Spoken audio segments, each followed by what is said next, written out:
Going live. All right, I'm ready. We're live 2 seconds in.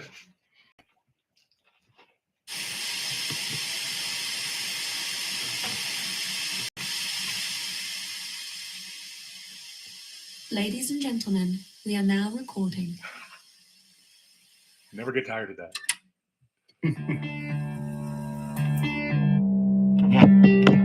When you said it was dangerous, I just thought that it is dangerous and it's stupid. Danger, Will Robinson. Danger.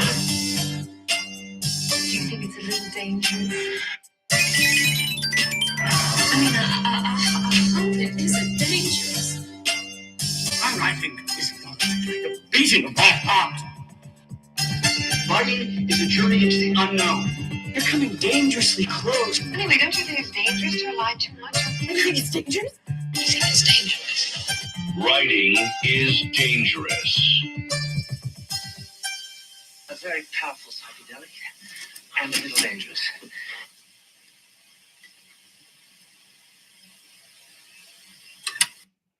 And co-hosted by the miraculously marvelous Kyle Scott, ladies and gentlemen. Welcome to episode 3 of Writing is Dangerous with Johnny Neill and my wonderful co-host Kyle Scott, the real brains of this outfit. I'm going to tell you, I'm a bit of a silverback caveman.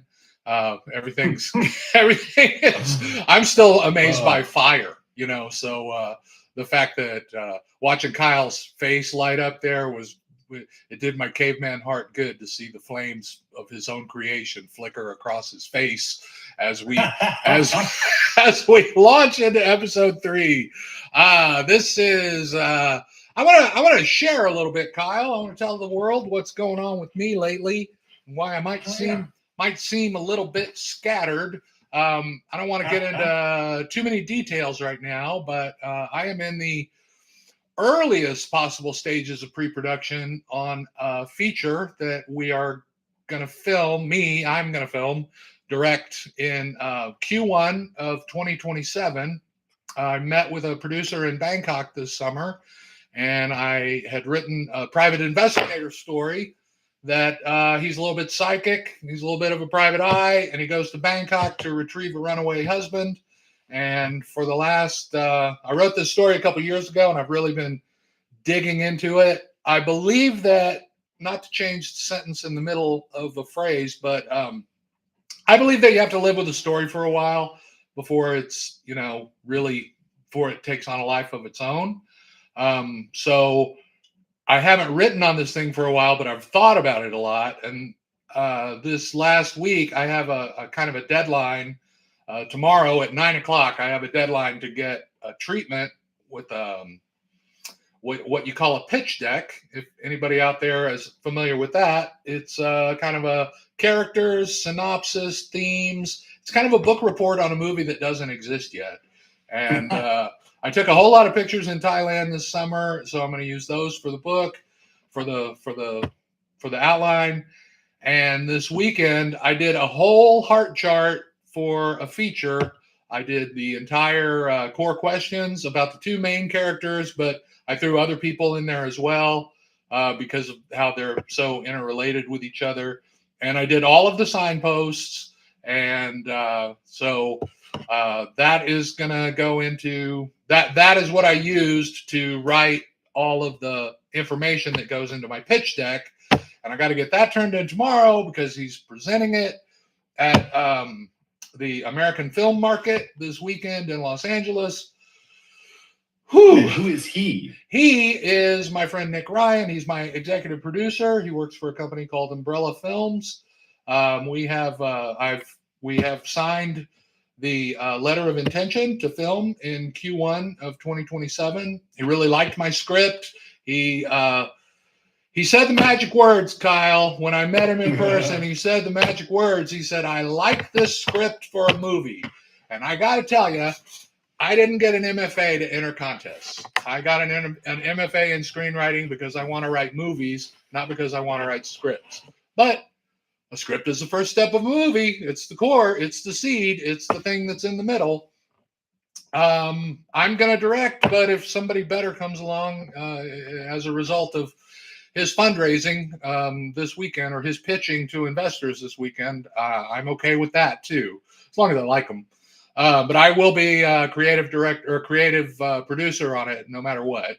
And I've got to rewrite the script, and then one thing that happened at Austin Film Festival last weekend, which was pretty great, was I went to a panel on how to finance your independent feature. And, I think everybody has this thing in their mind that they'll get their friends together and pay them pizza or whatever, and they'll film a movie. There are systems in place. The one of the producers that was there had something to do with, it was funny because she had something to do. She was all art house features, mostly chick flicks kind of thing. Like she did Past Lives. She was involved with Past Lives. And then the guy that was there does independent features, but they're like A24 independent features. They're when they asked her, what do you look for when you're taking on a project? She said, I want scripts that have, very deep meaning and relationships and resolution and confusion. It was all the touchy-feely stuff, which is kind of my first instinct of my artistic instinct is to go in that. And I asked him, and he said, I read 8 scripts a day, and I'm looking for hits. He reads 2 scripts over breakfast, and then he reads 6 throughout the day. I doubt he finishes all of them, because if you're looking for hits, pretty quick if this was not going to be that or not. But the big question was, how do you raise money for an independent feature? And the answer, which made me feel like I'm doing everything right, is you find a producer to do that, because they already have systems in place, and they know who their investors are, and they know who their bankers are. So that's what you do, which I just did on instinct. I last year or earlier in the year, I just Googled production companies in Bangkok. I wrote this script because I knew it would be cheaper to film in Bangkok or in Thailand.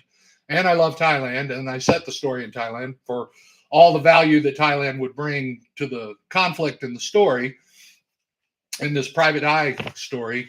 And I contacted this studio, and this guy reached out to me and said, let's have a Zoom. And we had a Zoom, and then I went to Thailand on a dive trip. I'm a scuba diver. This was my 6th trip to Phuket. And I took a couple of days and went to Bangkok and met him in his studio, in his studio. Pretty terrific. He really liked my script. He really likes it for a movie. He sees it as crossing a couple of borders, and kind of has everything that you would want to have happen in Thailand. It's got tuk-tuk chases and Muay Thai fighters and strip clubs and dancers and good food and just all kinds of debauchery. And it kind of makes sense that a guy would Huck Finn his way into faking his own death and running away from home to Thailand. And that a private eye who I've developed, he hasn't been to Thailand since he got sober. That was something that came up. So that's his resistance to going back to Thailand, because he's been sober for 2 years. So his last big bender was in Thailand. Not to get too autobiographical, but so yeah, I'm pretty excited about it. And it's just funny how all of a sudden all these things are happening at the same time, and they all involve a lot of writing and a lot of being at the computer, and then Austin Film Festival and other stuff. It's just been a really hectic time. So that's what's going on with me. So it's not like I have any credits yet, but I'm working on it. So stick with us on this show when we move from season to season, because I want to keep this running even after this season ends. I want to move on to writing a story from scratch with Kyle. And then, I'll have to take a break when I go to film in 27, but until such time, this is going to be a preoccupation. So that's what's going on with me. It's not that I have a lot of qualifications under my belt, but I'm working on them. And you can learn along with me as I take these steps. The other thing that I wanted to talk about before we dive in here was Kyle. Last week, you brought up a couple of things that were Twilight Zone influenced, asking like, "Well, what if she doesn't even want to get married?" And you're coming up with story elements that were not in the original story, and I totally admire that. I love thinking outside of the box, but in this case, we are adapting a story. Um, but what it made me realize is that, I put a lot of time into that story. And so not that I'm going, oh, my precious story. I don't mean it that way. What I'm trying to say is if we were writing a story from scratch, we would probably need a good 15 hours just to come up with the story itself. That's why I kind of wanted to start with this so that we could just jump into the process of translating it into screenplay, from prose to screenplay, as opposed to starting from scratch, coming up with a story, coming up with characters. That would require more than 2 hours a week. Definitely would require more than 2 hours a week. Now, I did write this story in one sitting, but I had been going to school full time for a year and a half, and writing and talking were pretty much the same thing for me at that point. So and I based it on the story of the solar eclipse was a story that my friend who is a cameraman in Fayetteville, Arkansas, actually covered. I wish that story was still online because that would be a pretty useful thing to have. He didn't even have a copy of it. And then the lemonade story, that's an actual story that he did, that he copied me on when he did it probably 10 or 12 years ago. And then the deal with the watch was that I had bought a solar powered G-Shock, and I just was kind of in love with it. It was the first time I'd ever owned a watch that I really felt good to wear. I've never liked jewelry. Took me forever to get used to wearing glasses. Took me forever to get used to wearing dog tags. I got in trouble in the Army all the time for not wearing my dog tags, but they pulled the hair on my chest because I'm a very masculine man with a very hairy chest. So that's a little background as to what's been going on in the creation of this show and in the setting of this show. So I challenge you, Kyle, to be thinking about next season. Just put it in your brain. What kind of story do you want to write? Do you want to write a pilot? Do you want to write an episode of another Twilight Zone light kind of a thing, or whatever you would like to do? And you don't have to come up with a whole story. Just be thinking. Like David Lynch always said, if you have an idea, write it down, no matter what. Even if it's just a glimpse of an idea, a leaf blows by a woman's face, write that down. And, a car backfires, write that down. For some reason, if it comes to you, articulate it on paper or on your notes on your phone. And then when you get enough of them, then you do what we're going to do today, and that is rearrange them into story elements. So that's be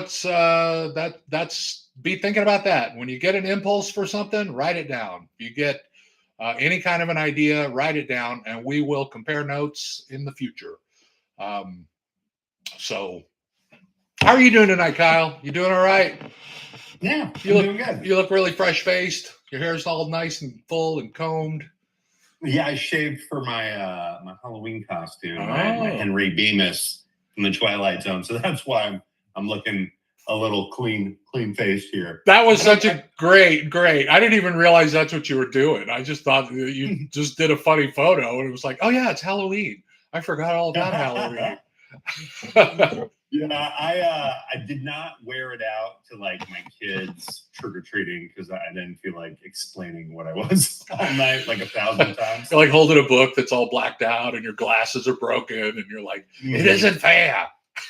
That is one thing I'm bummed about. I couldn't break those glasses. I really should have gotten 2 pairs of these so I could break one. Man, they really needed acrylic back then, didn't they? Those glasses just shattered. They shattered like a windshield on like a head through a windshield.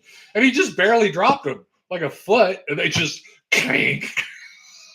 He'll find a magnifying glass. He's Aye. fine. He's the penguin. He'll figure it out. Yeah, we need to touch base. He'll be monocling enough. I just read one page at a time with my monocle. Okay, so last week we did all of the signposts. Let me blow this up. Oh, didn't mean to do that. Hold on. Let me share screen. Oh, hold on. Recording in progress. Go. So I had paused my Zoom recording, so I'm getting a double header here.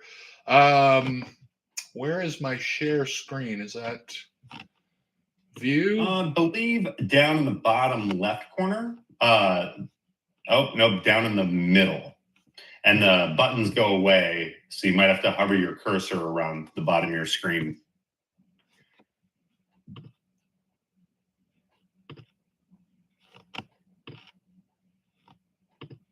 Okay. There we are. All right. I see that screen. There it is. You see us on there? Okay, you are screen sharing. Okay. So I'm going to be honest with you, Kyle. I'm not that familiar with this part of the phase, so I was saving it for last. This is where we actually do the set the world. This is where it turns into an outline. So, wow, we could be collaborating on this. Let's introduce that next time. I'd need to check that out. So let's look at the signposts. So I wish that there was. Let me see. Hold on. Clone right. Okay. So set the world. And the signpost here is set the world. Joel Kittredge, 38 and compact, lives in Fayetteville, Arkansas. He is a news cameraman, segment director. His reporter is Troy West, a classically handsome, charming young man. Troy has put his career in Joel's hands. Joel has a history of making stars out of reporters. The story is behind the scenes of local news with a variety of visual textures between video news segment footage intercut with real-world footage of stories being filmed. So to put that on here, where are we in like neutral is everything is fine, 0. -10 is, things are rough, things are getting bad. I kind of think this is a bit of a chipper story. I don't know that there's going to be a whole lot of downtime except in Joel's moods, I guess. Joel has, well, I mean, goddamn, he gets a gun pulled on him, so I guess that's a kind of a scary moment. I would say we start at a 20. Does that sound good? Yep. Set the world. Okay. Fayetteville. Okay. Joel and Troy in Fayetteville. Huh. And then the new opportunity story. They're going to, okay.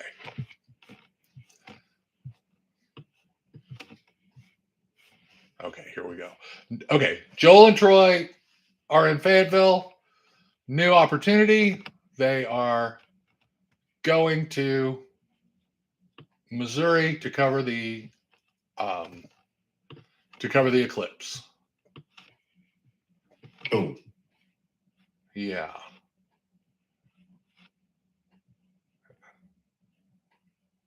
Okay. New opportunity.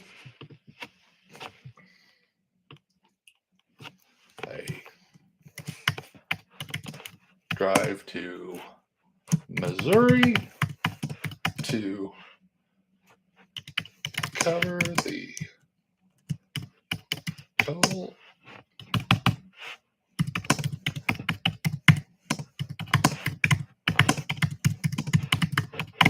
for their news station. Boom. Second opportunity. Let's see. Joel's girlfriend Zola meets him at the bar, or Lola. Lola meets him at the bar. She's a librarian at the university. Someone asks how they met, and Lola and Joel banter the story of flashback. Joel played a guitar with a loose roster of other folkies, blah, blah, blah. They met, knocking on heaven's door. While talking about how magical the totality was, Joel points out that his watch got fried, but his watch is working fine. Must have rebooted. I'm going to tell you, it feels like there needs to be more in this, but let's see. Drive to Missouri to cover the total eclipse for the news. Second opportunity, Joel's watch. Joel's solar-powered watch stopped working during the eclipse.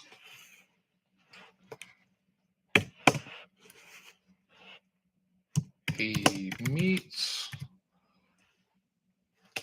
with his girlfriend and co-workers for a happy hour, and the watch is working again. Let's say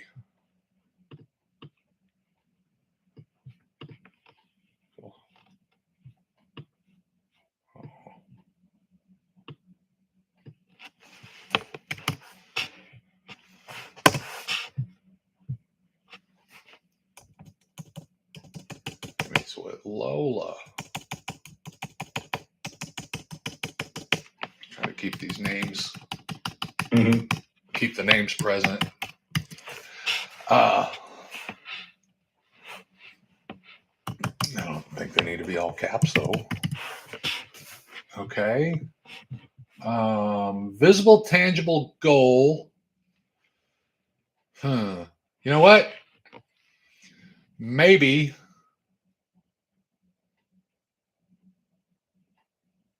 Okay. This one's going to take some cracking. Visible, tangible goal. Let's look.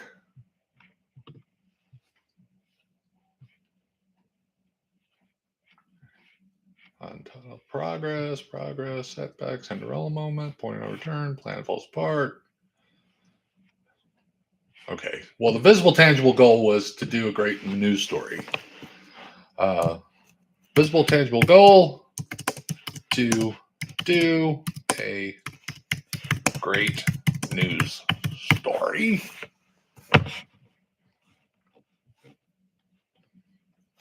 Progress.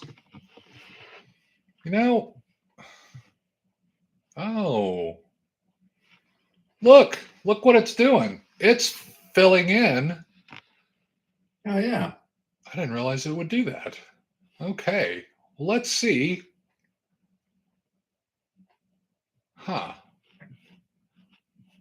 Okay. Flash. And it's keeping all your notes that you put in, like how you kept your first note and you just put it to the bottom. It's all still there. It's all there. Yeah. Visible, tangible goal to do a great news story. Overall goal, personal growth. Joel sees the world through a viewfinder on a screen. How do I make this a visual? Okay, years have passed underfoot. See, that's the overall goal, sure, but the tangible goal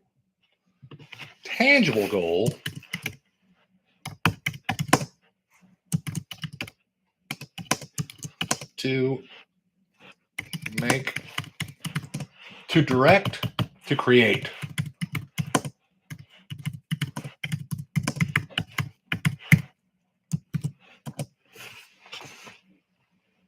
All right. Dang it. Progress.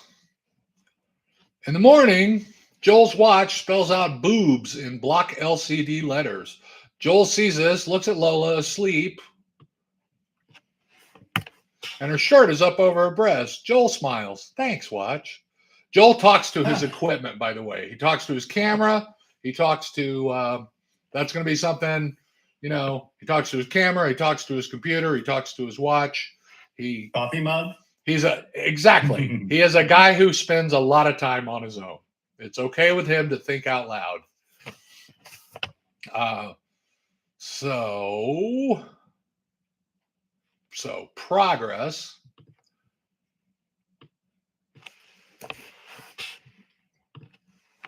I'm going to leave those and just add to them. Progress. Joel's watch starts sending him simple text signals. All right. Setback.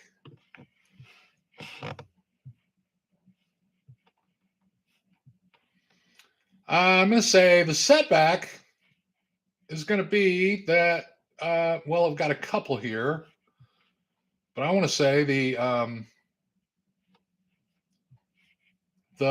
news story that they covered was depressing. The vandalism story.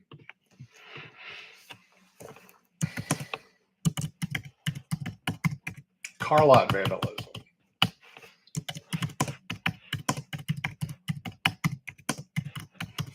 Car lot vandalism story breaks the high they were on from the eclipse.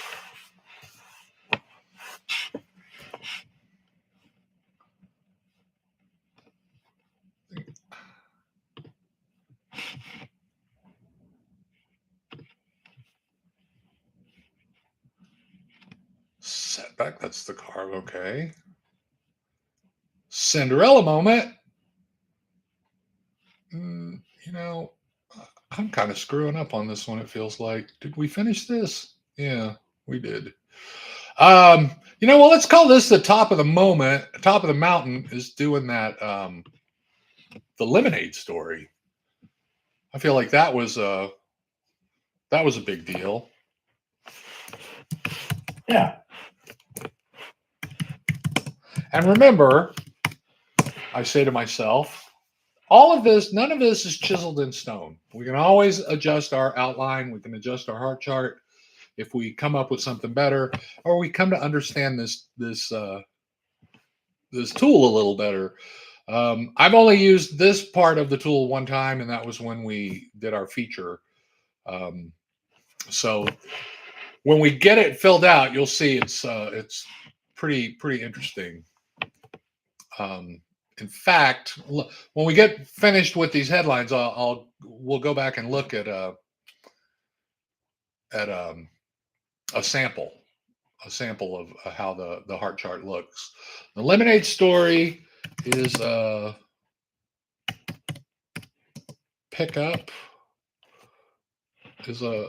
lemonade story picks up their spirits. I have a really cute idea for that the cop says, damn it, Troy, I don't want to be the bad guy in one of your news stories. You know, like don't get me on camera. Don't have me on camera. And then in describing the story that the cop is always out of focus, just right. Like Joel just pushes it a little bit, you know, like, oh, well, he's on it, but he's out of focus. Or his face is not in it. You know, he's cropped from the chest down. Like, oh no, there's a cop present. There's always a cop somewhere. But he's like, okay, you don't have to be. You're actually not being the bad guy. I heard a Charlie Sheen story because you know he's on his redemption tour right now. Yeah. Apparently, right after Platoon, he was out in the middle of the night driving and hadn't been drinking or doing any drugs, and he just wanted to see how fast he could get his Porsche. And a cop clocked him at 160. Damn. When a cop pulled him over, he goes, "Why were you going so fast?" He goes, "I just wanted to see how fast she can go." And he goes, "Be careful." No ticket. Like, didn't recognize him either. Oh, that's funny. You know, like, hey, you look just like Martin Sheen. Yeah. That's funny.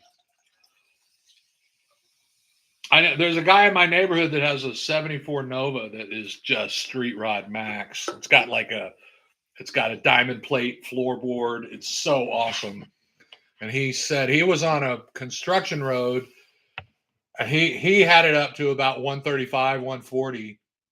And he looked up and a cop was driving up. And he was like, "Ah, fuck." And the cop was like, "It's cool." He got out of the car and he was like, "It's cool, man. I just wanted to tell you." And he showed him the gun, all of his different times that he had on the gun. And he was like, Wow. he's like, you're out here by yourself. You know, there's nobody around for miles. You're gonna be fine. Lemonade Story picks up their spirits. New York Morning Show wants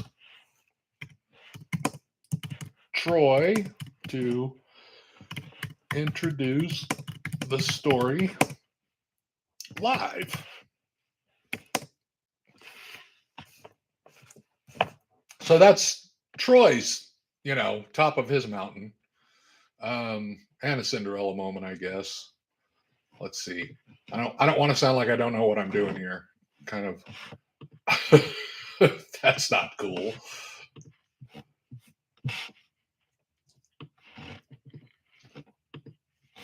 Okay, here we go. Top of the mountain. Okay, let's see what we got. Let's put this stuff in there. Resurrection opportunity. Okay, top of the mountain.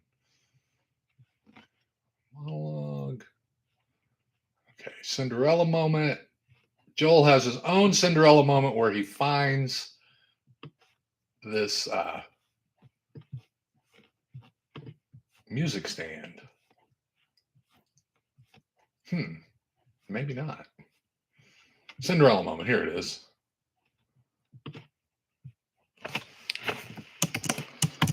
Joel finds a heavy music stand in a pawn shop.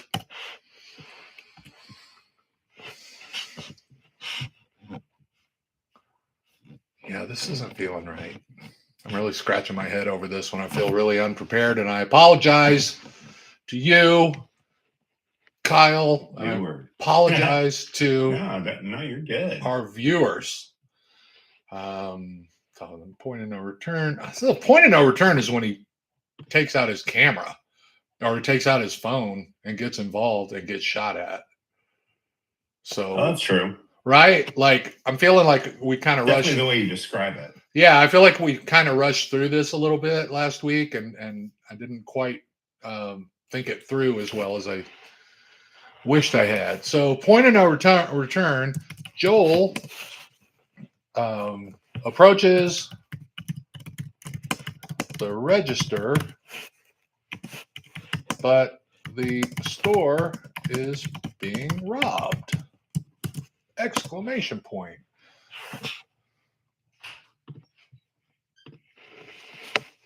The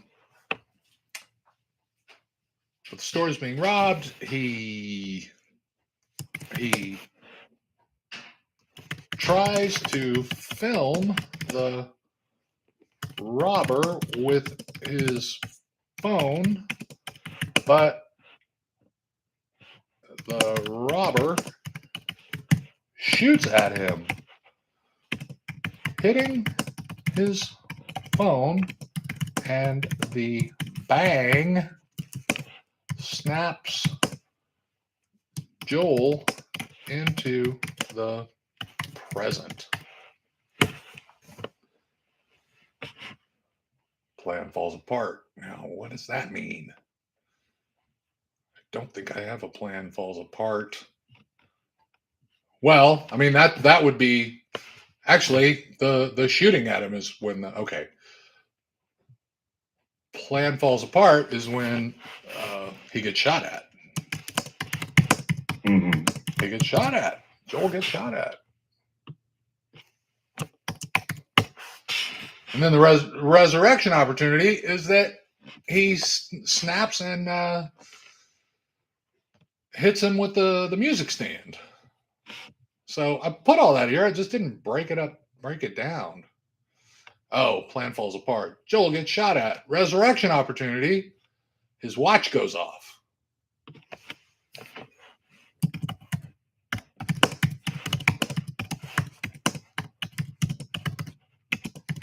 distracting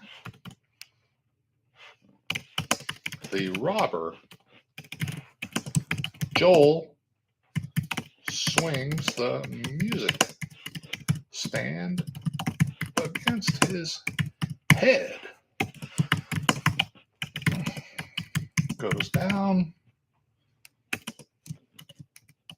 Chandru wails on him with a bat. I'm gonna do a quick bathroom break. Okay. Chandru wails on him with a bat. That's the resurrection opportunity. Conflict resolution. Okay.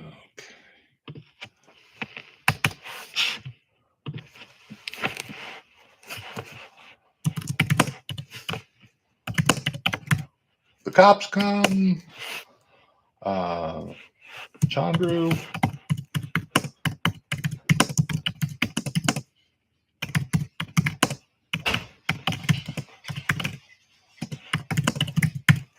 from the case.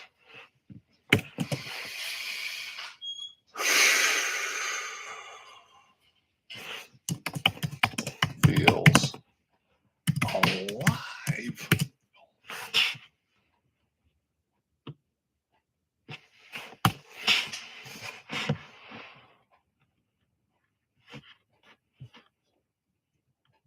Satisfying. Okay.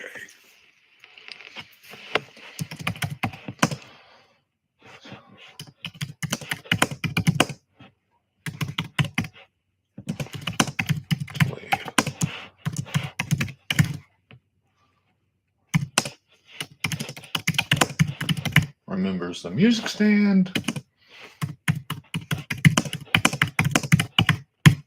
Returns to the store.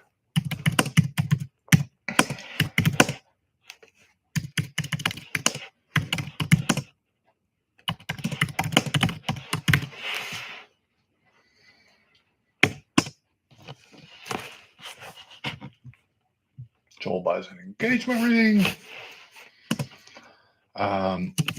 Over the credits, we get a photo montage of Lola's wedding. Both are wearing G-Shocks. Okay.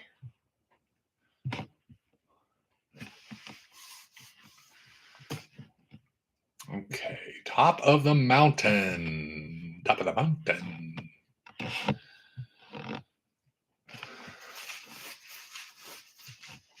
Okay, where? I kind of wish I could move this window around. All I can do is slide it. Cinderella finds a heavy music stand. Okay, top of the mountain.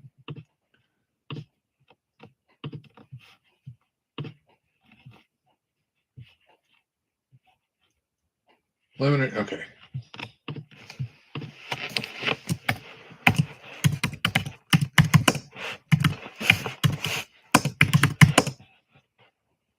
Attention on Troy.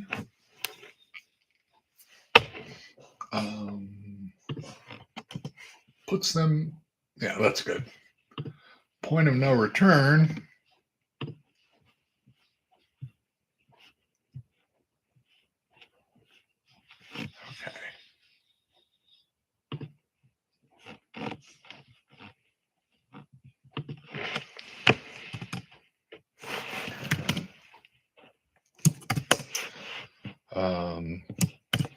Pawn shop robber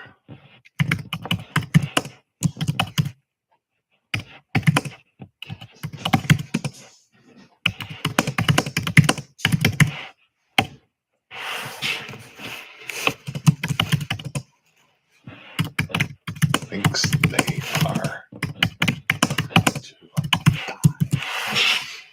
die. Plan falls apart.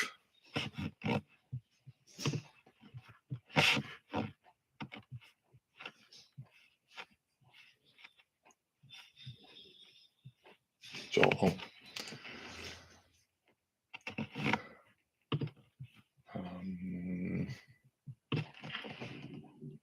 Well, that's the shooting.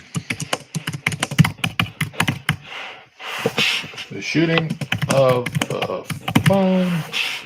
Resurrection opportunity. Joel swings his music stand. Okay. The alarm. Okay.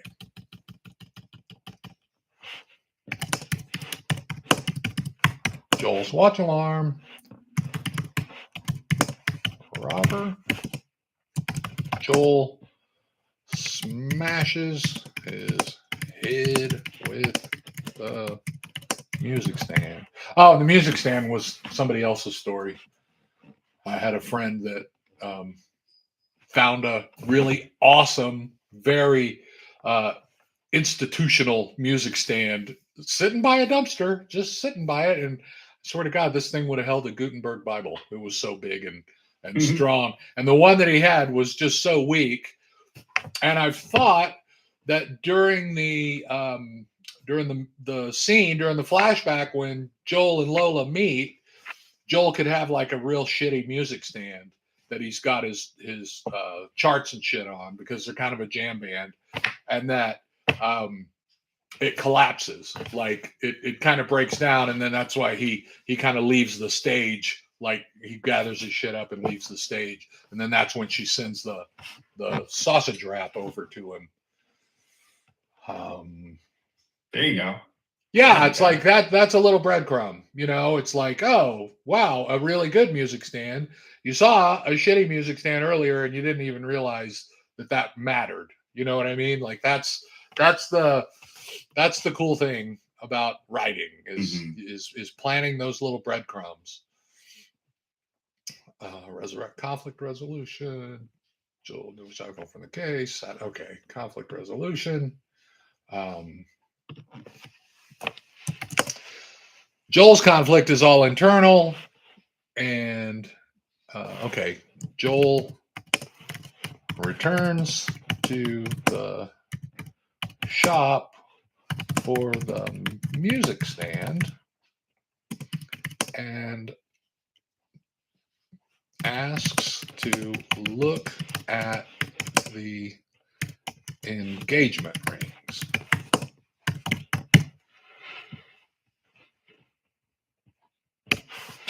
Because the watch told him to.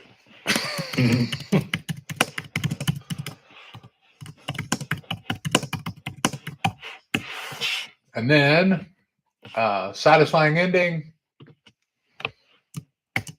I think so. Joel and Lola get married in a photo montage over the credits. All right, so that's our whole movie, or our whole episode. So I want to nope, that's not it. Where? Okay, so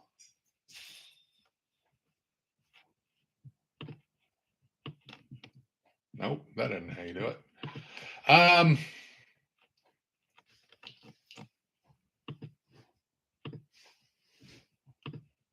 What are signposts? Oh, I already got that. Collaborate, view. Nope. What am I doing wrong here?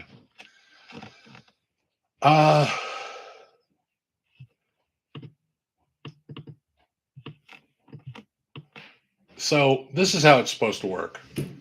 Let me erase that.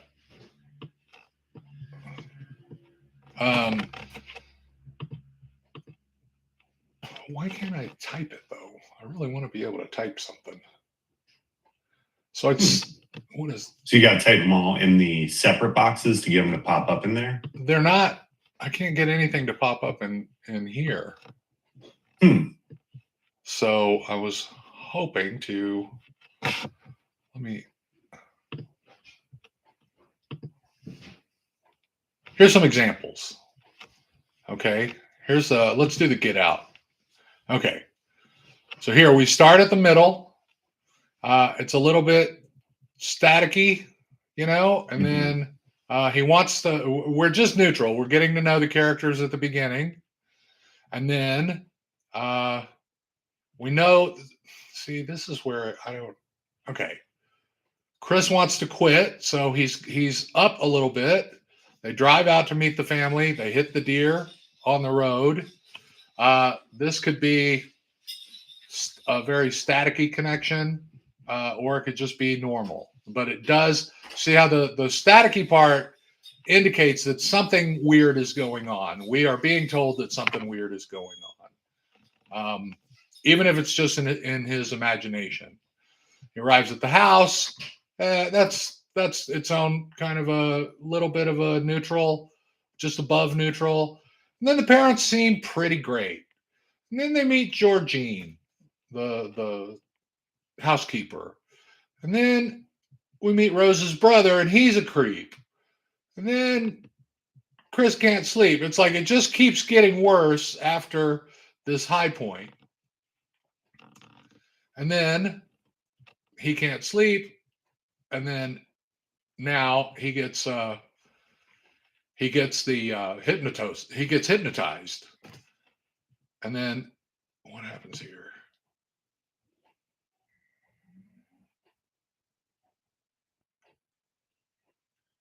Okay. Stop smoking, meet her grandparents. Everyone would be polite. Everyone is polite and older and white. He is uneasy until he sees another brother and is relieved until this encounter completely weirds Chris out. Logan is familiar to Chris. Okay, so look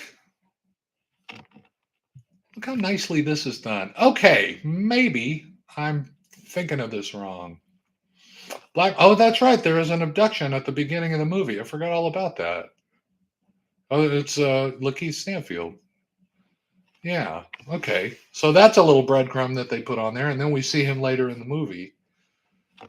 So, as you can see, and this is so JV came up with this while he was getting a cardio report, and he was watching his heart rate going up and down on the screen, and he thought, well, there's rising action, there's falling action, there's rising action.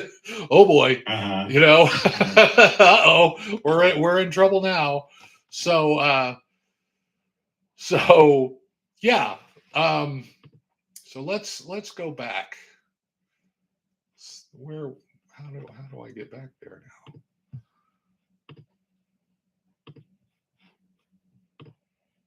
Okay. Nope, that's not it. I'm really screwing this up, man. I apologize. No, you're fine.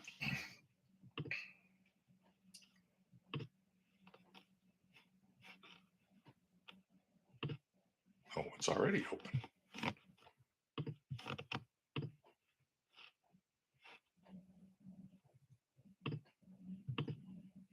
Oh, I'm here. Well, what is this?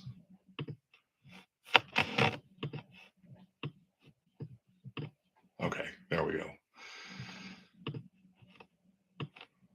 Well, I don't understand. I don't know how he got that down there. Huh. Okay. This is I'm not being very productive here. All good.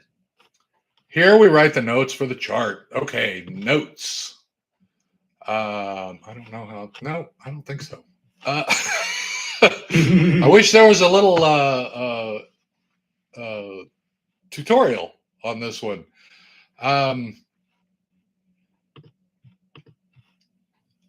Let's. I can't. No, that's not working.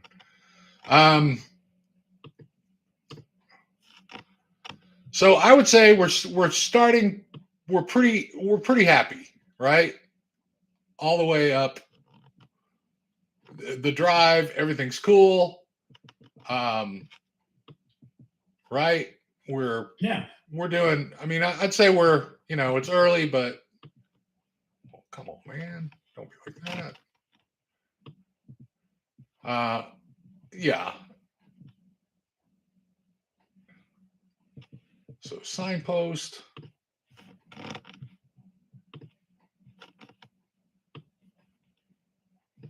They go to cover the event is very cool, and they have great chemistry covering it. They have good chemistry together. So that is very. Let's do that. Let's do it that way. Let's start with an arrow. And let's go from here. Total eclipse.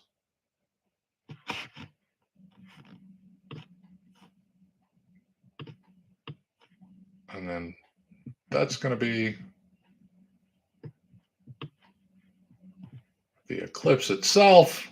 See how it's a circle? So it's the eclipse.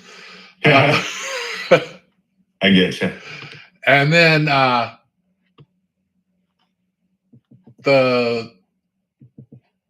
would say the news story was great, but then the watch stopped working. So that was weird. And then but I don't think it's brutal. I don't think it's, a hardcore. You know what? Let's tension arrow, multi-arrow line. Okay. Actually, this should be a multi-arrow line because it's Joel and Troy both. Arrow, tension arrow, line, brush, pencil, media, icon pack. What does that mean? Open that up. Change drawing colors. Okay, yeah, let's change that to blue. So it's not harsh, but his watch isn't working. Mhm. But then, their goal is to do a great news story. They certainly did that. So I'm going to say they did great. We meet Lola. We have a little dip that his watch stops working, but then, it's working again. They did a great news story, and they had a great happy hour to where, actually, yeah, let's do that.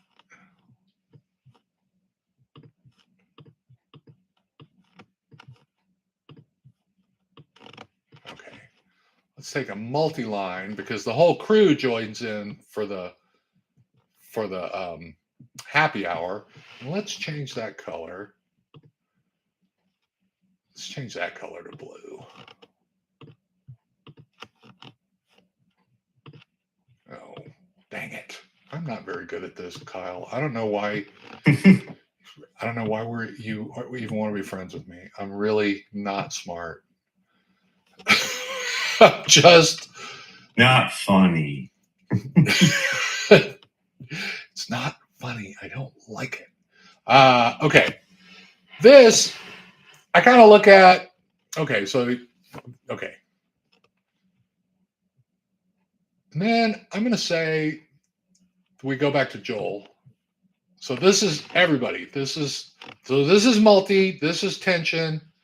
But it doesn't take up tension for very long, as you notice. It's pretty much straight down and then right back up because they made it back to Fayetteville and they jumped into the news story was successful. The happy hour went well. We got the backstory of Joel and Lola, and the story is going regional. It's the best solar eclipse story in the area for whatever this network is that owns this channel. I'm going to go back to Joel on this one, and I'm going to say it's just kind of normal. Let's take that blue. I'm going to make Joel green on this one because it's pretty. He's I'm going to say he's just kind of, he's had a, you know what I mean? It's like, it's a little bit of a letdown the next day. And then, in fact, the car lot vandalism is a major setback. Really bums him out. Mm-hmm. So let's go with red on that one too. That one really bums him out. But then, whoa. Oh, the lemonade. Okay, see this belongs somewhere else. So top of the okay. How about the Cinderella moment is not the pawn shop yet. Cinderella moment, the lemonade story. And I'm going to say that is going to be very positive green.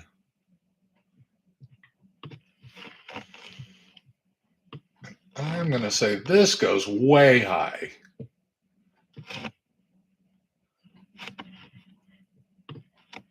Then go with Joel again. Then it's kind of neutral until you find out, oh, he's going on the national news.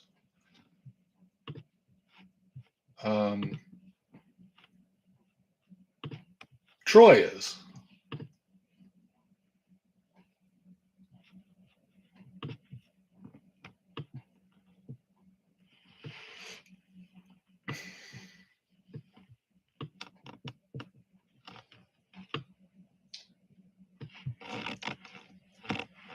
And then Joel goes to the pawn shop. He's feeling, Joel's feeling a little abandoned.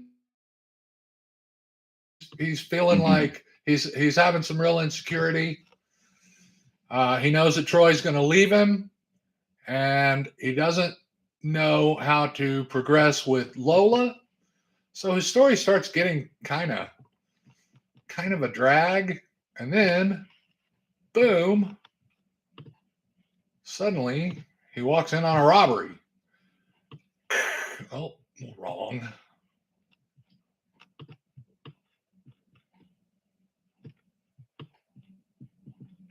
I keep forgetting that this is not the bottom. He comes in on a robbery. Let me move that. I'm going to double it up. What am I doing? Okay.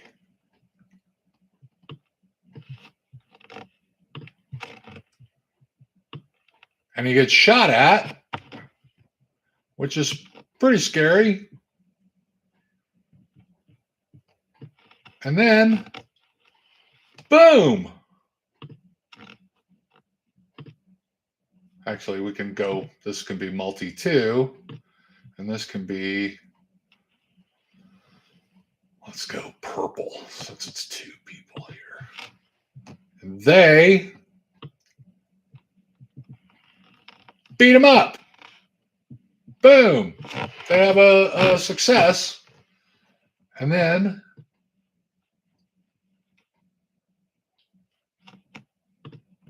Joel and Lola have a happy ending. Let's make this bright yellow. All right.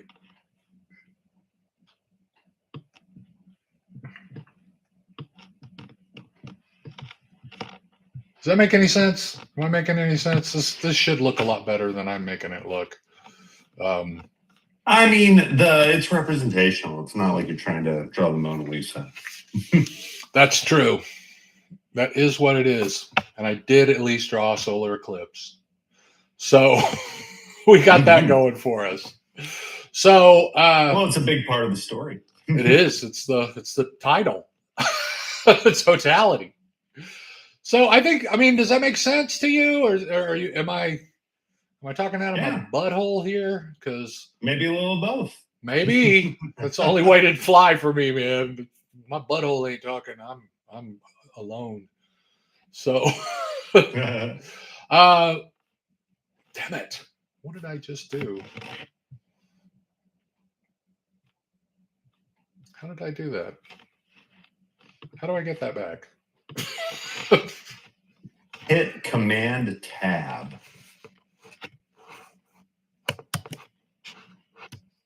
And then press Tab multiple times with Command held down. And then you should see it up there. I'm not sure what the icon looks like. Is that, has it got a heart? Does it? Do you see it up there? Down bottom right. There you go. Oh, that's not it. That's not it. There it is. There we go. Okay. Okay.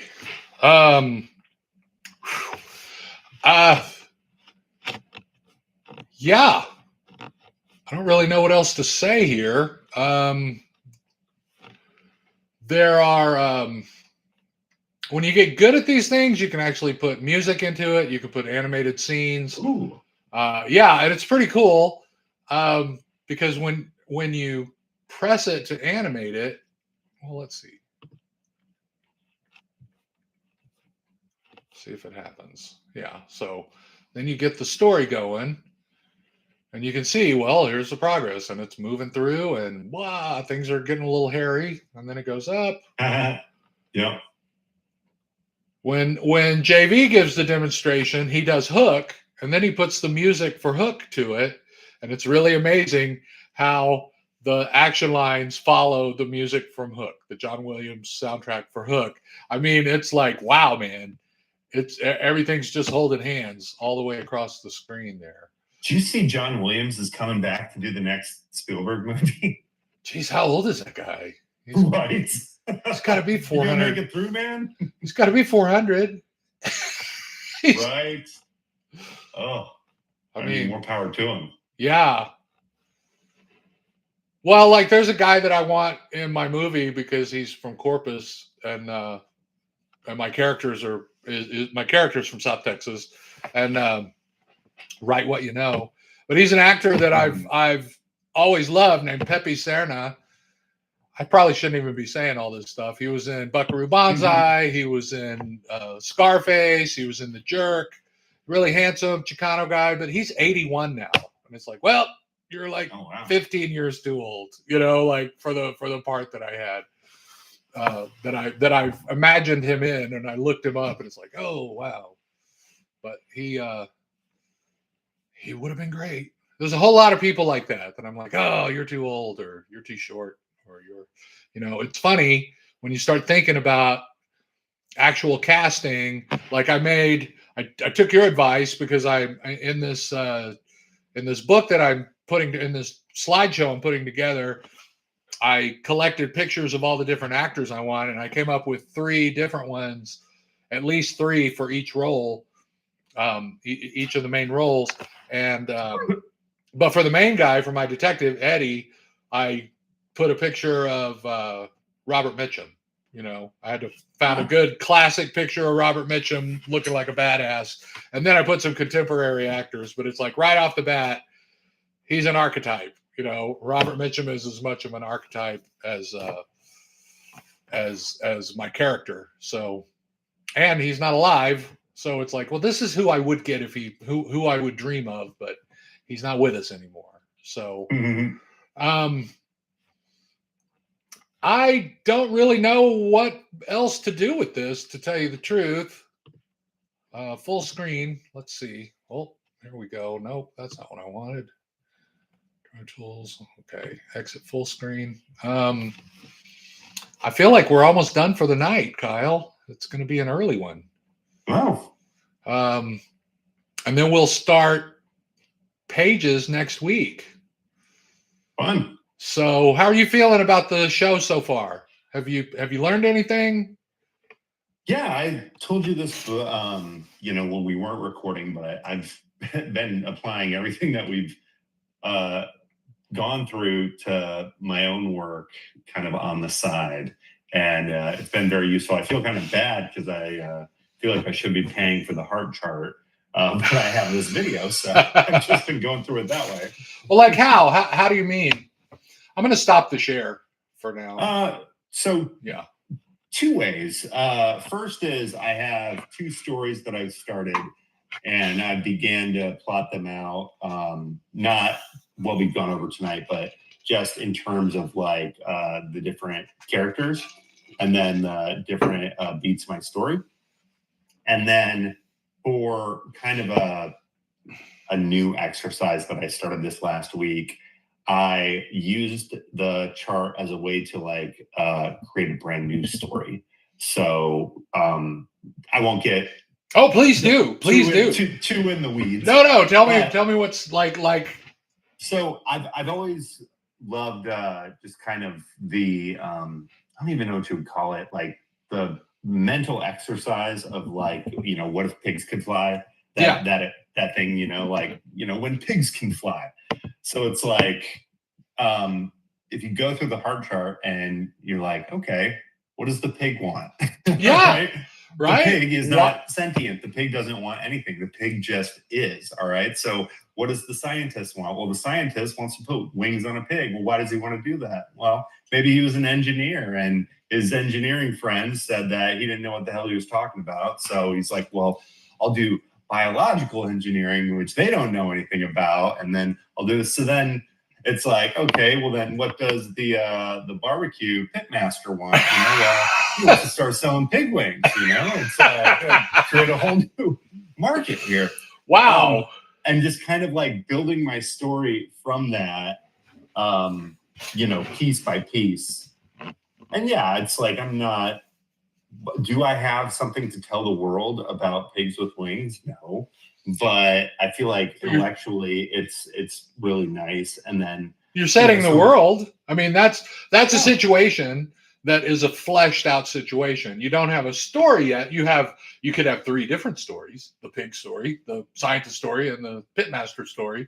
But for I mean, you know, and the public, that was the 4th one, and PETA, who's going to be really pissed about everything. Exactly. Public that wants it.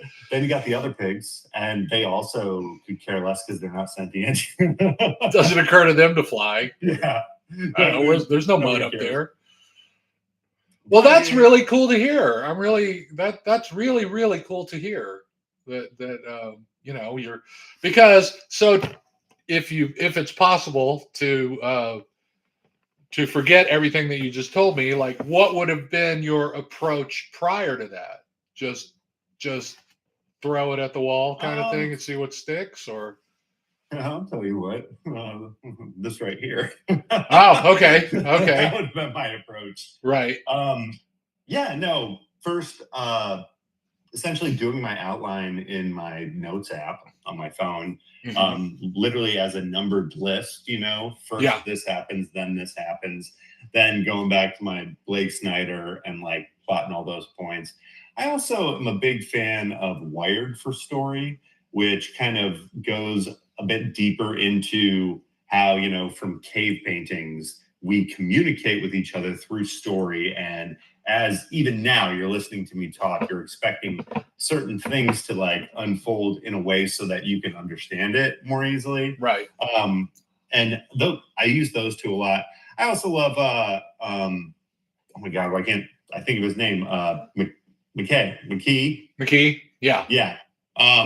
I also love his book, although that one is a little bit of a Bible, and not like I read through it one time all the way through a few years ago, and I find, unlike these other 2 that I've mentioned, it's not as easy for me to just go back and kind of like use as a resource.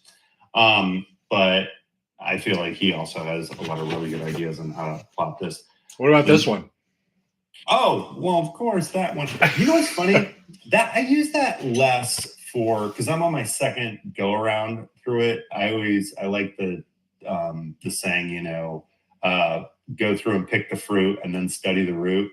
So I always with stuff like that, first time I go through, it's just kind of for fun, I'm like seeing the sights. And then the second time through, it's like, okay, what can I learn from this? What should I let time to take notes?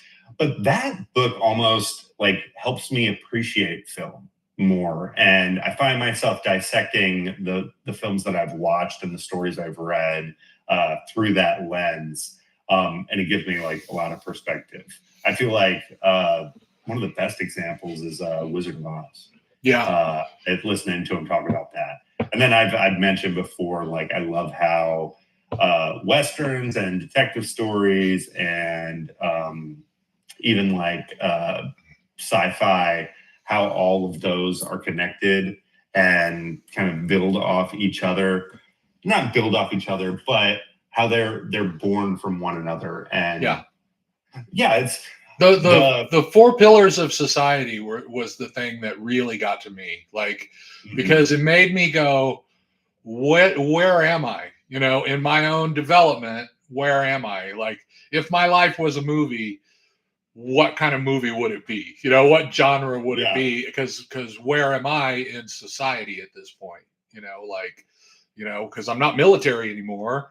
Like, that was a whole different, structure. So there's you're a soldier in a garden. it's a gardener in a war. It kind of, it's hard to even articulate how much it hit me, reading the different genre, the different genre, what they mean, what you're expecting from a genre, what you get out of it, but when it got into like what the pillars of society mean in the different genres, and it's golly, again, it's hard to articulate, but it just kind of made me understand relationships, how I get along with other people that I didn't get along with before, or that I never would have expected to get along with, or how I find the commonalities with people that if I didn't look for those commonalities, I never would have seen them. But it's, you know what I mean? It's like, well, we're all kind of rowing the same boat, just sitting on a different side of it. Yeah, I feel like for me, if you go from myth to science fiction to Western to fantasy, I feel like kind of, and I understand why the chapters are arranged their way and how the circle works, but I feel like those four in particular, when you put them together, create this view I have of society. Yeah. And like any of those movies that I like, I now understand why I like them, or like what it is I'm trying to get out of that movie. What itch they're scratching. Mm-hmm. Yeah. And yeah, you were saying you think about your life. It's like I think about the U.S. government. Oh yeah, about our society and where we are at in the story. And if 3i Atlas turns out to be a spaceship, where we're going to be at then. Well, maybe we'll be on a trip. That'd be all right. You know what'd be really funny? I mean, if we want to throw some tinfoil hats on for a second, it'd be really funny to find out that, like, Roswell and all that's for real, and the government's just been like torturing aliens since the 50s, and 3i Atlas is literally just like a planet destroying missile that they've sent in retaliation. And we're just like, huh? What's going on? Yeah, they have an estate sale for Dick Cheney, and it's like, what's in this file cabinet? I don't know. It's locked. We don't have the key. It's $5 for the whole file cabinet. Oh, okay. I'll pay $5 for that. Let's crack that open and see what secrets he was keeping. So there's also kind of a neat thing of like, because the news report today was it picked up non-gravitational speed, and it did. Yeah, so the rationalization for that is that whatever composition of elements are on there being heated up by the sun have created some type of propulsion. So I'm like, at the very least, there might be something neat on there to study. Oh, sure. Yeah. Like I didn't realize this until the whole 3i Atlas, but cobalt and nickel did not come from our planet. We have them because they came and hit like asteroids hit the planet, and now we have cobalt and nickel, but they're not naturally part of the, elements that we have on the planet. How weird. Yeah. Like, how many asteroids would it take to, we got a lot of nickel. 3I because it's only the third interstellar body we've found, which granted, it's the size of a city. And if they get much smaller than that, it's almost impossible, needle in a haystack to find them. So they have to be pretty huge in order for us to see them. But yeah, this only being the third one, there's no telling what could be floating out there, what other elements or materials. What's the apogee or the trajectory? What route is it on? So what I've been told is that right now it's on the side of the sun to where we can't quite view that yet. But then about towards the end of November, all the way through December and the beginning of January, then we're going to see more clearly what its trajectory is. Well, is it within the solar system or is it outside of the solar system on the other side? No, it's in the solar system. It's like closer to, it's in between the sun and like that, whatever planet is closest to the sun, I guess Mercury. So it's over there. But we don't know where the orbits are yet. So it's like in between the sun and Mercury's orbit. And it's doing kind of like a slingshot thing, and then it'll come back towards us. That's what they do on Star Trek. Yeah, they're always like, if we just go around the sun, we'll make some extra, we'll make good time, kind of a thing. It's fascinating, and it's kind of like what always freaks me out. I get like all the the crazy who's heard of this channel. Like I see that, and I'm like, okay, I'm not even gonna read it. But then when it's like NBC. Or like CNN, I'm like, well, shit, what are they saying now? If they're talking about it. But luckily, it's still like the dudes who cover social media. They're the ones talking about it. Like, fun news this weekend, asteroid watch. Yeah, there's so many false alarms, so to speak, of, things that fly through, and we're like, oh. But we landed on that one asteroid. We landed and took a core sample. Didn't think I'd see that in my lifetime, and they acted like it was no big deal. I'm going, well, it's not Uber Eats. More interesting than 3I Atlas is, have you seen what's happened in it's either one of the poles, Antarctica or the North Pole, where they've drilled down to water? Yeah. So like they've drilled so far through the ice, they've gotten to where the ice is melting from the Earth's core, but that water down there is like from so long ago, we've never studied anything that old. And they've taken the first sample of water from there to like see what kind of life forms were alive there. Yeah, there could be stuff down there that is completely alien to us that's just been living there under the ice this whole time. That is crazy. Because, geez, talk about how thick is the ice? It's got to be miles. Oh, miles. It's got to be. We're getting towards the Earth's core. Let's see. We're getting towards the Earth's surface, at that point. So, let's see if I can find it. Or the sea floor of the Arctic Ocean. Close enough that it's then heating up again. Right. You've heard of the what's it called? The moon of Jupiter, Europa. Yeah. I think they made a horror film about it already. That's what we see happening there. That's kind of interesting too, because the gravity, I don't think it actually has a molten core. I think what it is it's like when you rub your hands together to get heat, that the gravity is pushing on it in such a way that the center is heating up and it's melted the water in there. So if we could get a probe to Europa, which would be, crazy, we could drop something in there and then we could see if there's anything living in that water. Yeah, it's pretty much the same thing, but here on our planet. So, and then I know that when they drilled in, they took a small sample and then they let it freeze right back up. Like they're not letting anything contaminate. But yeah, it's very deep. It's they just put it in a Yeti. Oil. They're like, yeah. Oh no, let's get this to the lab, fellas. Yeah, that's pretty wild. Remember when they did the parachute, the like suborbital parachute jumps or subspace. They were doing those like the Red Bull. They did. Yeah, It was I've like seen those. yeah, those were the purpose of that experiment was not just for the daredevil aspect of jumping from space. The purpose was, why do we have to fly the rocket one way to Mars? What if we just circled Mars and everybody jumped out? So how close can we get to the surface? Now the problem is there's no atmosphere, but Yeah. can we make a suit that will withstand breaking the sound barrier? Like if we can put a rocket on the back of it instead of a parachute, well, half the problem is just the falling part.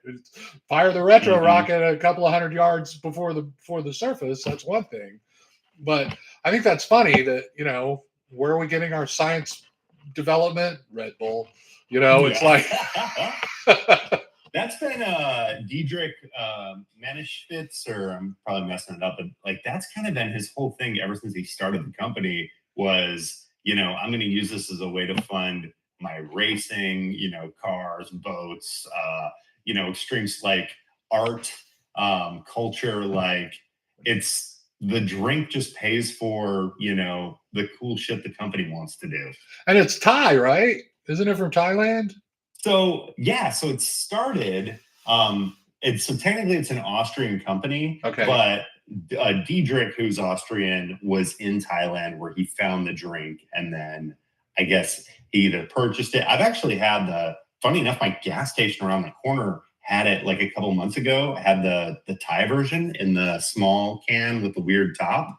Okay. And I tried it, and it tastes completely different.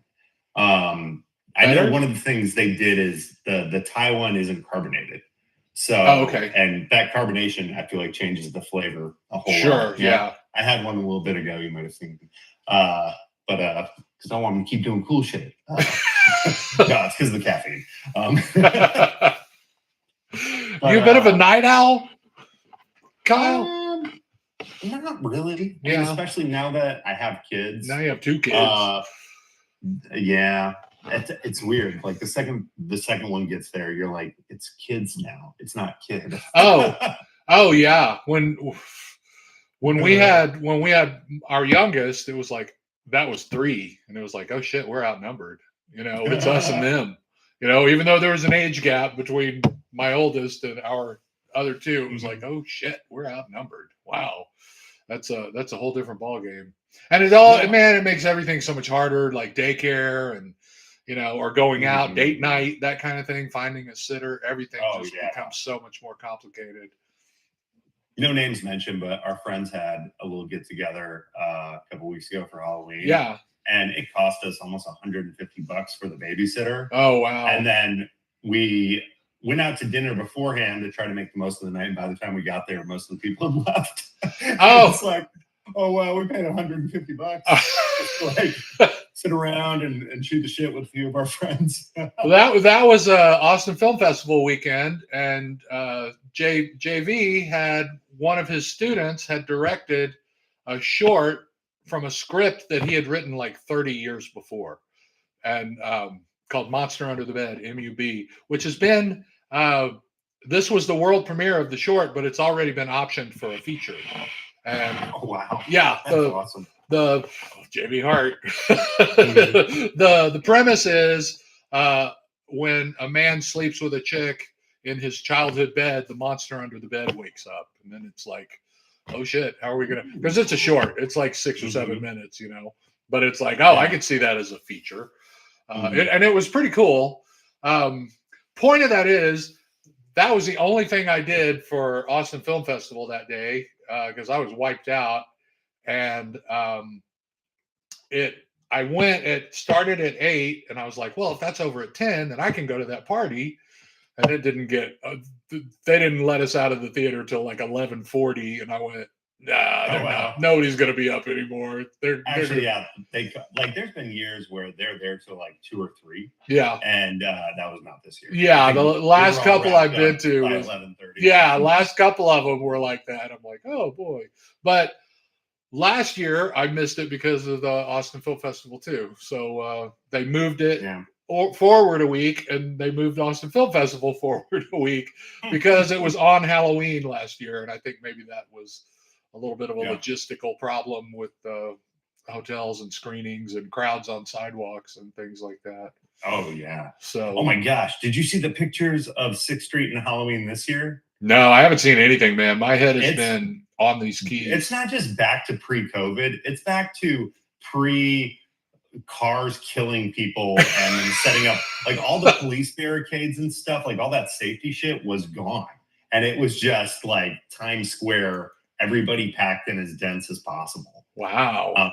Yeah, because for a long time they had this really smart thing where the very center of 6th Street was like roped off, like you were at a concert. Not roped off. They had like barricades. Sawhorses. Yeah. Yeah. If something happened, you could get a golf cart or some other type of police vehicle or a rescue vehicle to the person real quick.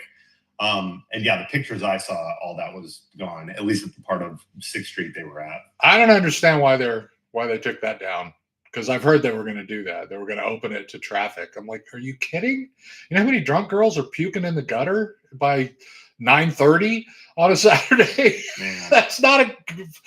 Well, and the funniest thing about 6th Street, because I'm from Memphis and we have Beale Street in Memphis. Bourbon Street's the same way, though. It's like a thing where they sell beer on the street. So people are drinking in the street, and it's zoned for that. 6th Street isn't like that. You're not allowed to bring your beverage out of the bar, yet the 6th Street is just full. And maybe that's the thing, because you can't. People go hard in the bar and then they come out throwing up and fighting and stuff.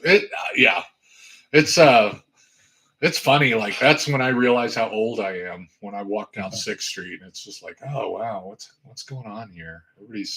They're all young and being very irresponsible.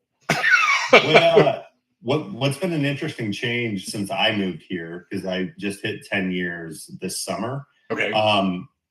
Which Rainy Street obviously is now like high rise boulevard. Like they just kicked everybody out and built all these high rises.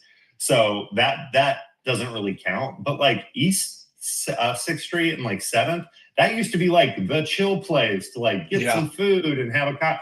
And now that's kind of as crazy as 6th Street used to be. And 6th Street is just like, crazier than ever. Yeah. Well, 6th Street is like amateur hour to me. It's like all young people that, you're not going there to see a good band. You're not, you're just going to get wasted and have a good time. And, but you're young, it's the college crowd or, just after. So, I mean, you should always try. You should try it once. Oh yeah, everybody who comes to Austin should try 6th. Everybody should try 6th Street and just go ahead and see Esther's Follies. I think Esther's Follies is a very good tourist thing to do in Austin because it's kind of like, oh, these are all Austin jokes. It's like a little SNL but an Austin version of it, and it's on 6th Street, so you see all the madness going on outside the windows while it's happening. Before all the comedy came here, that was like my favorite part of South by is all the best comics would do a set at Esther's. And you could just camp out there and see just tons of people. And not only that, but see them in like a 20, 30 seat room. Oh yeah. It's not big in there at all. At the Velve, I've seen some pretty great acts at the Velveeta room there, which is my living room. It's tiny. It used to just have couches in it. Now we're talking about old Austin. So we digress. Yeah. We got the extra time. We had a little extra time. I kind of feel like we kind of needed a little breather to I thought that was going to be more complicated, and it probably could be if I was better at it. But I will review that before next week. And we will start on Pages next week, and I'm real excited to start on Pages. So, I'm real excited. I mean, that's been the thing. So, that's been the lead in. But I will also say that I think that we did a really good job with the characters and the signposts, to the point that doing the chart itself was not a problem. It was kind of like, oh yeah. I mean, I got a couple of things out of order, but I think it'll be fine.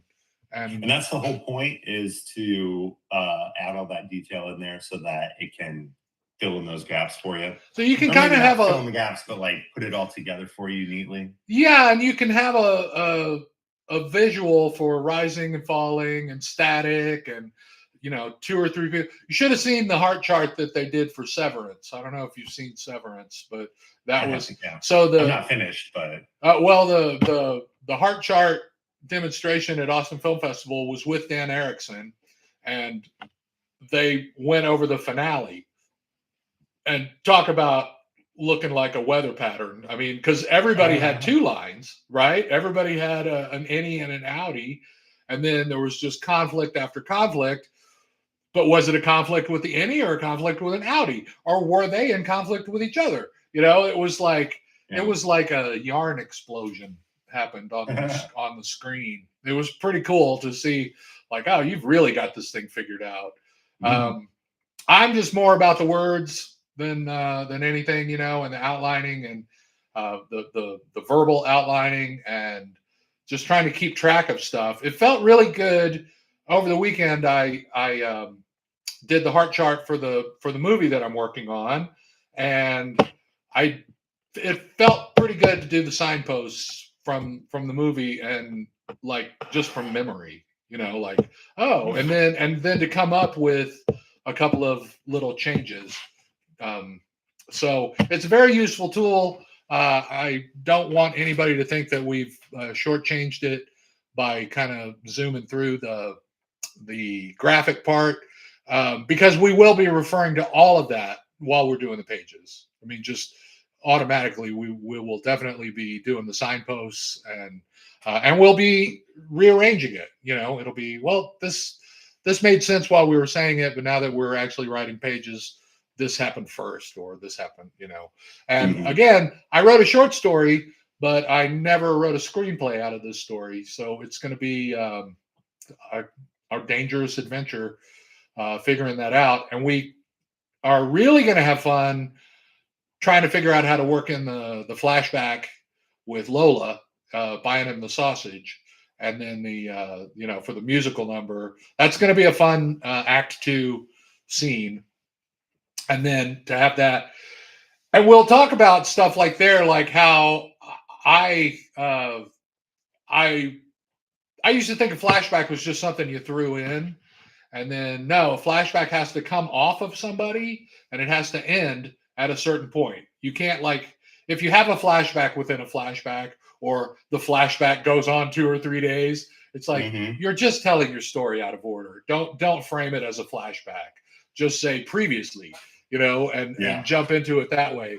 Because when you get that, you see flashbacks being abused in a story, and it's like, holy shit, y'all don't know what you're doing. Like you can really tell when somebody is not at the wheel when it comes to flashbacks or flash forwards or dream sequences, or, like in everything, it should always feel inevitable. The story should feel inevitable, not like they had to really crunch things to make the story work.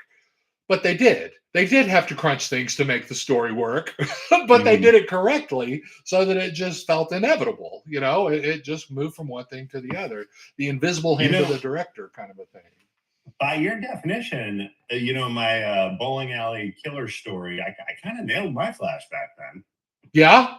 Because it's you get in and out, and it's just for context. Like, why is this guy a killer? Boom, flashback. This happened. You're right. I thought of that too at the time. You're refreshing my memory, but yeah, you're absolutely right. I was like, well, you got this. You nailed this. So yeah, you're getting there. You know. And it's funny. One of the only reasons I put that in there is because in my head I'm like, oh yeah, you just turn the lights on in the bowling alley, and then you get your flashback, and then turn the lights back off, and now it's a horror movie again. That's great, though. That's great. That's that's stagecraft. You plan for things like that. So I'm looking forward to us doing the music number and the barbecue joint. Like that's just going to be fun.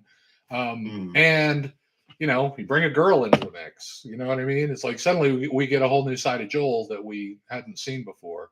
I always like that. If we're looking for a creative place to put the flashback back, there is something interesting about if the flashback gives context to the two of them being in love.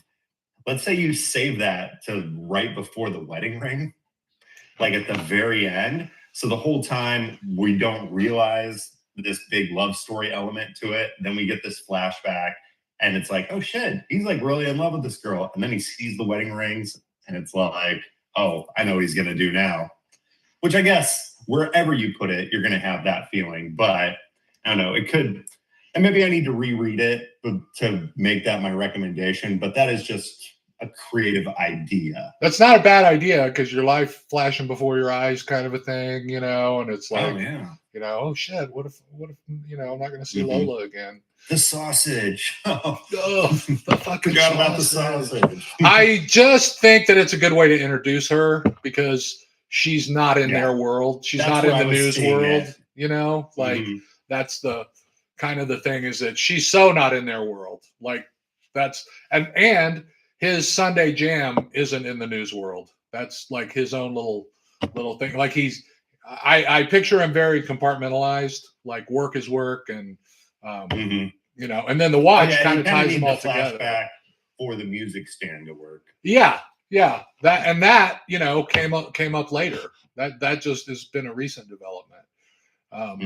So yeah, like that. And then that he'd been living with Lola for a year and Troy's coming up on a year. Those are two nice little textures that, just add character, I think, to stuff.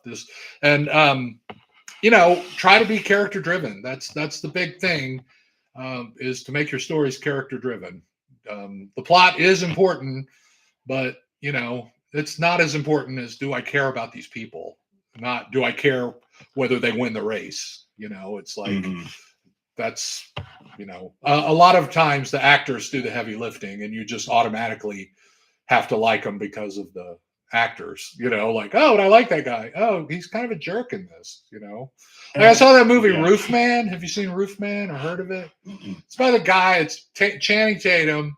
He lives in and I'm not going to badmouth the movie because it has in theaters right now. Yeah, I think I might have seen it on the marquee. Yeah. He crashes out in a Toys R Us for like 6 months while he's planning to rob it, and he escapes from prison. But it starts with him robbing this McDonald's, and he tunnels through the roof at the beginning, and then they come in the morning, and he robs them of the money that's in the safe, which I didn't know places kept their money in the safe overnight. We didn't when I was in the fast food world. It's even worse. When I did fast food, I would do that bank drop off at 3 a.m. Yeah. The easiest time to get robbed. Yeah, big time. It's a very spooky. So I kind of get why they keep it overnight and then just send armored cars to pick it up. Like that makes sense. And I bet there's a lot of cash in a McDonald's. But so he puts them all in the freezer. Well, he's holding a gun, right? He's holding a rifle with a sawed-off stock. And he puts him in the freezer, and the manager doesn't have a coat, so he gives him his coat. And then the next day, then it's them on the news, and they're going, "Well, he was really nice. He gave me his coat." And I'm like, "Well, you think he's nice because he didn't kill you? Like that's your extremes. Like there wasn't anything nice about him." Well, he didn't rob a pawn shop. He robbed a franchise, and those people could care less. Right? It's like they're still getting paid. Like they don't got to work that morning. They think it's a snow day for them now. Yeah, but they were robbed at gunpoint and stuck in a freezer, and it's like violence. Right. But there's something about that where it's like, well, what if he was ugly? What if what if it was not Channing Tatum that robbed him? Would they have been going, "Oh no, he was a real nice guy"? Other than the gun in my face, like. Have you seen the trailer for the new Ed Gein?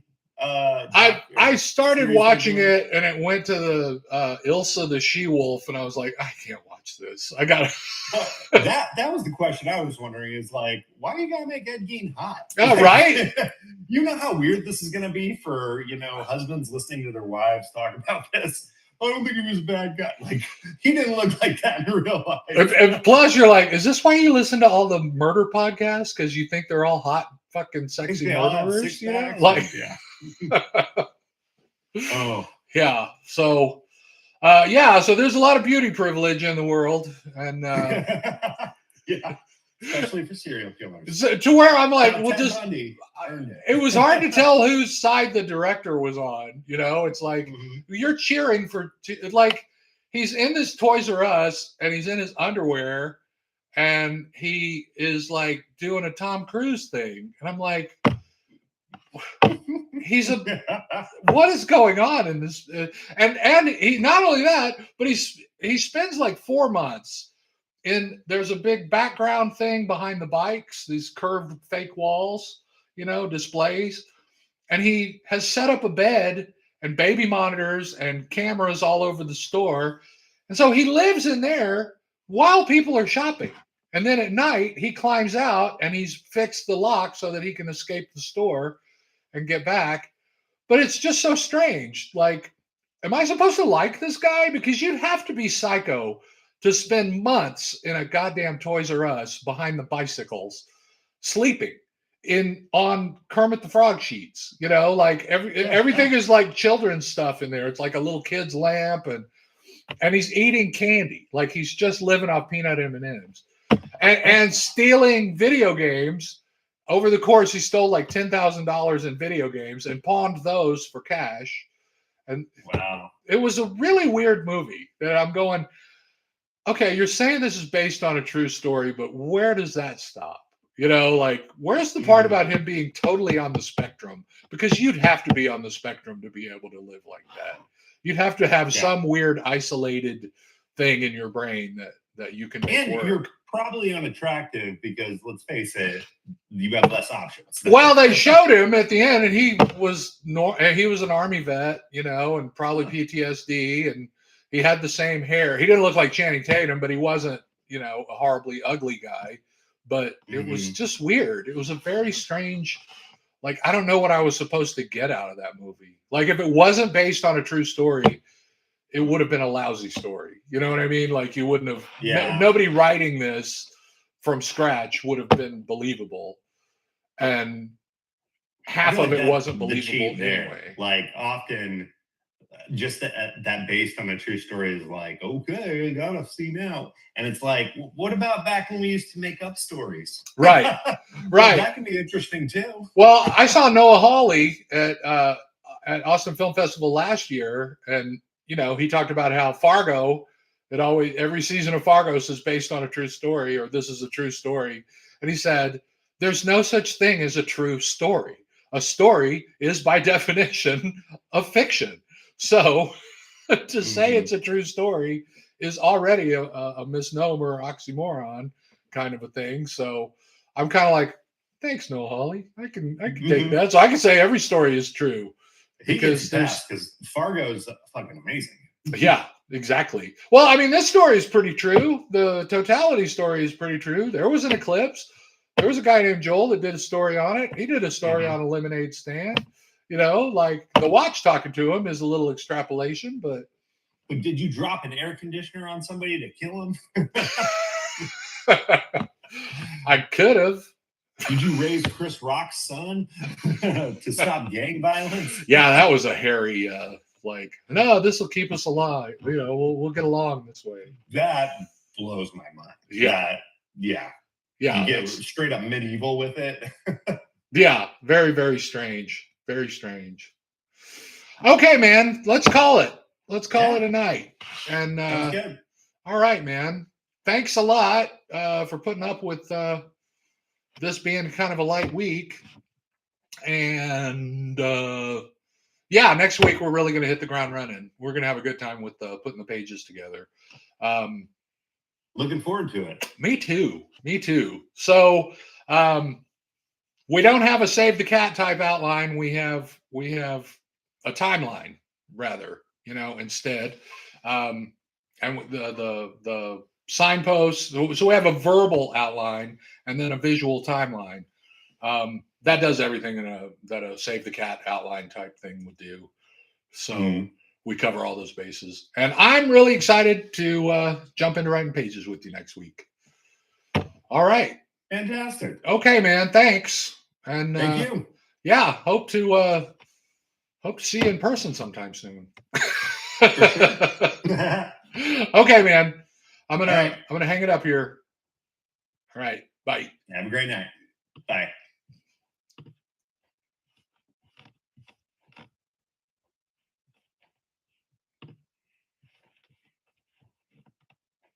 Okay, everybody. That's the end of the show.